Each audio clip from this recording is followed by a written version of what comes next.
Bien, dans cette vidéo, nous allons voir comment vous allez pouvoir créer vos tunnels de vente. Et vous allez voir, ça se fait aussi très simplement, un peu de la même manière que l'éditeur de site web. Alors, une fois que vous êtes sur votre tableau de bord, vous faites accès rapide entonnoir de vente. Et là, vous allez avoir accès à tous les tunnels de vente qui sont déjà pré-conçus. Vous n'aurez qu'à choisir celui qui vous convient le mieux. Alors, dans un premier temps, je vous conseille de les visiter un par un pour voir un petit peu lequel vous convient le mieux. Là, j'en ai sélectionné un. C'est un tunnel de vente. Donc, vous voyez, vous avez le modèle de tunnel qui est utilisé. Là, il y a une petite description. On vous explique un peu, mais c'est en anglais. Comment l'utiliser ce tunnel.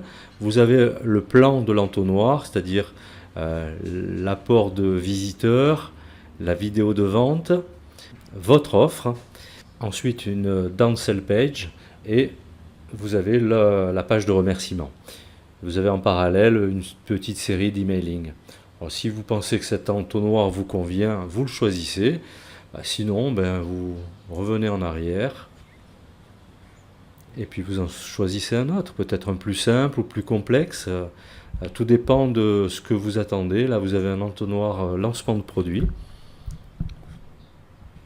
Vous voyez, celui-ci, il est déjà un petit peu plus élaboré.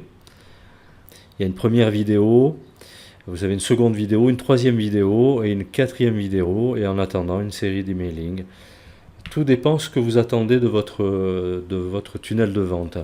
Alors, un tunnel de vente, ça peut être quelque chose de très élaboré, comme ça peut être quelque chose de vraiment très simple. Une page de vente avec une page de remerciement, c'est déjà un entonnoir. Donc, n'essayez pas de faire, surtout peut-être au départ, si vous avez peu ou pas d'expérience, n'essayez pas de faire quelque chose de trop compliqué. Faites simple, une page de vente avec une page de confirmation, si vous devez récupérer l'adresse email de vos prospects, par exemple une page de capture, une page de vente, une page de confirmation et une page de remerciement. Ça suffit largement. Après, ça dépend ce que vous allez y mettre dedans. C'est ça qui va faire la différence. Voilà. Donc, pour choisir votre entonnoir, c'est très simple. Une fois que c'est fait, imaginons qu'on choisit celui-ci. Allez, je vais prendre celui-ci, modifier le modèle. Voilà. Donc là, on se retrouve Là, on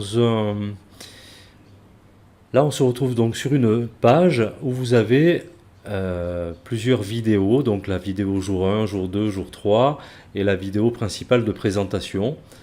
Vous avez toutes vos pages comme dans le Pixel Perfect qui se retrouve ici. Et exactement de la même manière, vous allez pouvoir faire glisser, déposer ce que vous voulez, changer la vidéo, voilà, configurer, et là vous mettez l'URL de votre vidéo. Vous pouvez la faire démarrer automatiquement. Vraiment, vous pouvez faire comme dans le Pixel Perfect, tout ce que vous voulez, quoi. Vous pouvez changer les images, paramétrer votre opt-in. Voilà. Donc voilà comment vous pouvez créer tous vos entonnoirs. Je vérifie s'il n'y a pas quelque chose d'important ici. Non, c'est dans le même principe. Vous pouvez rajouter une page de confirmation si vous avez une opt-in. Voilà, c'est dans le même principe que le Pixel Perfect. Voilà. Pareil, les bannières, vous pouvez les ajuster comme vous le souhaitez. Voilà, donc c'est une courte vidéo, mais c'était pour montrer quelles sont vos possibilités pour créer des tunnels de vente. Vous avez vu, vous avez 20 modèles pour l'instant. Ils ont été créés par des copywriters, des marketeurs. Et ces tunnels de vente ont déjà généré, par ceux qui les ont utilisés, plusieurs millions de dollars. Donc servez-vous-en. S'ils sont faits de telle manière, c'est pas pour rien. Maintenant, si vous avez un peu d'expérience en marketing, vous pouvez toujours les ajuster à votre sauce à vous. Et c'est pas un souci. C'est pas un souci. De toutes les manières, comme dans tout, il faut tester, voir si ça fonctionne, voir ce qui ne fonctionne pas, modifier, retester. C'est toujours c'est itératif. Donc c'est toujours en mouvement. Donc voilà pour cette vidéo et on se retrouve dans une prochaine vidéo. Merci.